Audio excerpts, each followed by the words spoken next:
Wick 25ಗೆ ಸ್ವಾಗತ. ನಾನು ಅವಿನಾಶ್ ಶಿವನ್. ಈ ಕ್ಷಣದ 25 ಸುದ್ದಿಗಳನ್ನು ಕ್ವಿಕ್ ಆಗಿ ನೋಡ್ಕೊಂಬರೋಣ. ಬೆಂಗಳೂರಿನ ನಗರಪೇಟೆಯಲ್ಲಿ ಯುವಕನ ಮೇಲೆ ಹಲ್ಲೆ ನಡೆಸಿರುವಂತಹ ಘಟನೆಗೆ ಬಿಜೆಪಿ ವಿರೋಧ ವ್ಯಕ್ತಪಡಿಸಿದೆ. ಘಟನಾ ಸ್ಥಳದಲ್ಲಿ ಪ್ರತಿಭಟನೆ ನಡೆಸಿದೆ. ಈ ಹೋರಾಟದಲ್ಲಿ ಬಿಜೆಪಿ ನಾಯಕರು ಭಾಗಿಯಾಗಿದ್ದಾರೆ. ಪ್ರತಿಭಟನೆಗೆ ಸಂಸದೆ ಶೋಭಾ ಕರಂದ್ಲಾಜೆ ಸಾಥ್ ಕೊಟ್ಟಿದ್ದಾರೆ.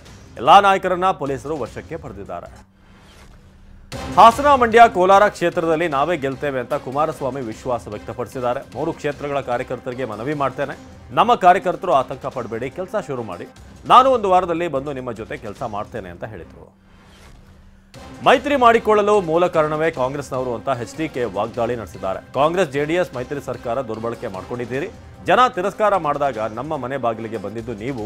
ಈಗ ಬನ್ನಿ ಕಾಂಗ್ರೆಸ್ಗೆ ಬರುವಂತೆ ಡಿಕೆಶಿ ಕರೀತಿದ್ದಾರೆ.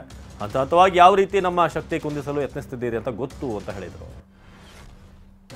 ಮೈತ್ರಿಯಲ್ಲಿನ ಜೆಡಿಎಸ್ ಅಸಮಾಧಾನ ವಿಚಾರವಾಗಿ ಡಿಕೆಶಿ ವ್ಯಂಗ್ಯವಾಡಿದ್ದಾರೆ. ನಮಗೆ ಮೊದಲಿಂದಲೂ ಗೊತ್ತಿರುವ ವಿಚಾರ. ಎಚ್ಡಿಡಿ ಯಾಕೆ ಅಳಿಯನನ್ನ ಬಿಜೆಪಿ ಸಿಂಬಲ್ನಿಂದ ನಿಲ್ಲಿಸಿದ್ರು? First suicide attempt of JDS ಇದು. ಬಿಜೆಪಿ ಸ್ಟೈಲೇ ಅದು. ಎಲ್ಲ ರಾಜ್ಯದಲ್ಲೂ ಹೀಗೆ ಮಾಡ್ತಾರೆ. ಅವರ ಆಂತರಿಕ ವಿಚಾರ ನಾನು ಜಾಸ್ತಿ ಪ್ರತಿಕ್ರಿಯೆ ಕೊಡೋದಿಲ್ಲ ಅಂತ ಹೇಳಿದ್ದಾರೆ. ಜೆಡಿಎಸ್ ಮುಗಿಸುವ ಕೆಲಸವನ್ನ ಬಿಜೆಪಿ ಮಾಡ್ತಿದೆ ಅಂತ ಸಚಿವ ದಿನೇಶ್ ಗುಂಡೂರಾವ್ ತಿರುಗೇಟು ಕೊಟ್ಟಿದ್ದಾರೆ. ಮೋದಿ ಬಂದರೂ ಎಚ್ಡಿಕೆಯನ್ನ ವೇದಿಕೆಗೆ ಕರೀಲಿಲ್ಲ. ಜೆಡಿಎಸ್ನವರು ಮಾತ್ರ ದೆಹಲಿಗೆ ಹೋಗಬೇಕು. ಕುಮಾರಸ್ವಾಮಿಗೆ ತಪ್ಪು ಈಗ ಅರಿವಾಗ್ತಿರಬಹುದು, ಆದರೆ ಬಹಳ ತಡ ಆಗಿದೆ ಅಂತ ಹೇಳಿದರು. ಯದುವೀರ್ಗೆ ಟಿಕೆಟ್ ಕೊಟ್ಟರು ಎಂಬ ಖುಷಿಗಿಂತ ನನಗೆ ಟಿಕೆಟ್ ತಪ್ಪಿದ್ದಕ್ಕೆ ಜನರು ಸಂಕಟ ಪಡ್ತಿದ್ದಾರೆ ಅಂತ ಪ್ರತಾಪ್ ಸಿಂಹ ಹೇಳಿದ್ದಾರೆ.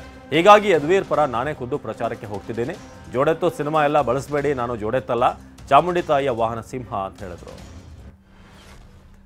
ಮಹಾರಾಜ ಕುರಿತು ಸಿಎಂ ಹೇಳಿಕೆ ಸಂಬಂಧ ಸಂವಿಧಾನ ಜಾರಿಯಾದ ದಿನದಿಂದ ರಾಜ ಮಹಾರಾಜ ಎಂಬುದಿಲ್ಲ ಅಂತ ಸಂಸದ ಪ್ರತಾಪ್ ಸಿಂಹ ಹೇಳಿದ್ದಾರೆ. ಸಿಎಂ ಹೇಳಿಕೆಯಲ್ಲಿ ಹುಡುಕೋದು ತಪ್ಪು. ಯದುವೀರ್ ಮೈಸೂರು ಕೊಡಗು ಕ್ಷೇತ್ರದ ಬಿಜೆಪಿ ಅಭ್ಯರ್ಥಿ. ಸಿಎಂ ಹೇಳಿರೋದ್ರಲ್ಲಿ ತಪ್ಪಿಲ್ಲ. ದೇಶದಲ್ಲಿ ರಾಜಾಡಳಿತ ಇಲ್ಲ ಅಂತ ಹೇಳಿದರು.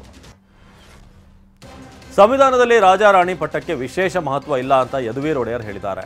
ಇಲ್ಲಿ ಎಲ್ಲರೂ ಪ್ರಜೆಗಳೇ, ಇಷ್ಟನ್ನು ಮಾತ್ರ ನಾನು ಹೇಳಬಲ್ಲೆ. ಸುತ್ತೂರು ಸ್ವಾಮೀಜಿ ಭೇಟಿ ಮಾಡಿ ಆಶೀರ್ವಾದ ಪಡೆದಿದ್ದೇನೆ. ಬೇರೆ ಯಾವ ವಿಚಾರಗಳ ಬಗ್ಗೆ ಚರ್ಚೆ ಮಾಡಿಲ್ಲ ಅಂತ ಹೇಳಿದರು. ಇಂಥ ಚುನಾವಣಾ ಬಾಂಡ್ ಮೋಸ ಇಡೀ ವಿಶ್ವದಲ್ಲಿ ಎಲ್ಲೂ ಕೂಡ ಆಗಿಲ್ಲ ಅಂತ ದಿನೇಶ್ ಗುಂಡೂರಾವ್ ಹೇಳಿದ್ದಾರೆ. ಭ್ರಷ್ಟಾಚಾರಕ್ಕೆ ಕಾನೂನಾತ್ಮಕ ಅಂಶ ಸೇರಿಸಿ ತಂದವರು ಮೋದಿ ಮತ್ತು Amit Shah. IT ED raid ಆದ್ದರಿಂದ ಹಣ ಕಲೆಕ್ಟ್ ಮಾಡ್ತಾರೆ ಆದವರಿಂದ. ಇದರಿಂದಾಗಿ ಮಾಫಿಯಾ ರಾಜಕಾರಣ ನಡೀತಿದೆ ಅಂತ ಹೇಳಿದರು.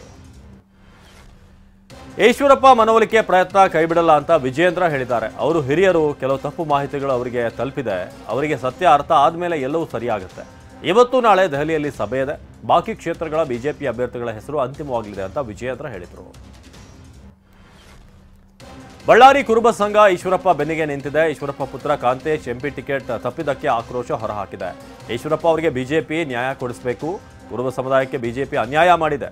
ಕುರುಬ ಸಂಘಟನೆ ಮುಖಂಡರು ಶಿವಮೊಗ್ಗಕ್ಕೆ ಪ್ರಚಾರ ಮಾಡಲಿಕ್ಕೆ ಹೋಗ್ತೇವೆ ಅಂತ ತಿಳಿಸಿದರು.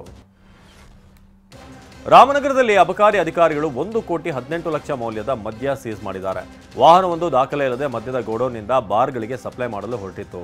ಚುನಾವಣಾ ಅಧಿಕಾರಿಗಳು ಮದ್ಯದ ಜೊತೆಗೆ ವಾಹನವನ್ನು ಕೂಡ ವಶಕ್ಕೆ ಪಡೆದಿದ್ದಾರೆ. ಹೆಸರಿನಲ್ಲಿ ಅರಣ್ಯ ಇಲಾಖೆ ರೈತರ ಭೂಮಿಯನ್ನ ಕಸಿದುಕೊಳ್ತಿರುವಂತಹ ಆರೋಪ ಕೇಳಿಬಂದಿದೆ. ಹೊಸಕೋಟೆ ತಾಲೂಕಿನ ಬಾವಪುರ ರೈತರು ಆಕ್ರೋಶ ಹೊರಹಾಕಿದ್ದಾರೆ. ರೈತರ ಬಳಿ ಸಾಗುವಳಿ ಪಹಣಿ ಇದ್ರೂ ಕೂಡ ಅರಣ್ಯ ಇಲಾಖೆ ಭೂಮಿ ಕಿತ್ಕೊಳ್ತಾ ಇದೆ ಅಂತ ಹೇಳಲಾಗ್ತಾ ಇದೆ. ಬಡ ರೈತರಿಗೆ ನ್ಯಾಯ ಕೊಡಿಸುವಂತೆ ಸ್ಥಳೀಯರು ಆಗ್ರಹಿಸಿದ್ದಾರೆ. ಕಿರುಕುಳ ಕೊಡ್ತಿದ್ದ ರೌಡಿ ಶೀಟರ್ನನ್ನ ಬೆಂಗಳೂರು ಮಾದನಾಯಕನಹಳ್ಳಿ ಪೊಲೀಸರು ಬಂಧಿಸಿದ್ದಾರೆ. ಹುಣ್ಣಿಗೆರೆಯ ಮಹಿಳೆ ಭಾರ್ಗವಿಗೆ ರುದ್ರ ಕಿರುಕುಳ ಕೊಡ್ತಾ ಇದ್ದ. ಕರೆದಾಗ ಬರೆದಿದ್ರೆ ಪತಿ ಮತ್ತು ಮಗನನ್ನ ಕೊಲ್ಲುವ ಬೆದರಿಕೆ ಹಾಕಿದ್ದ. ಭಯ ಹುಟ್ಟಿಸಲು ಪತಿಯ ಕೈಗೆ ಚಾಕು ಸಹ ಇರಿದಿದ್ದ ಎನ್ನಲಾಗ್ತಾ ಇದೆ.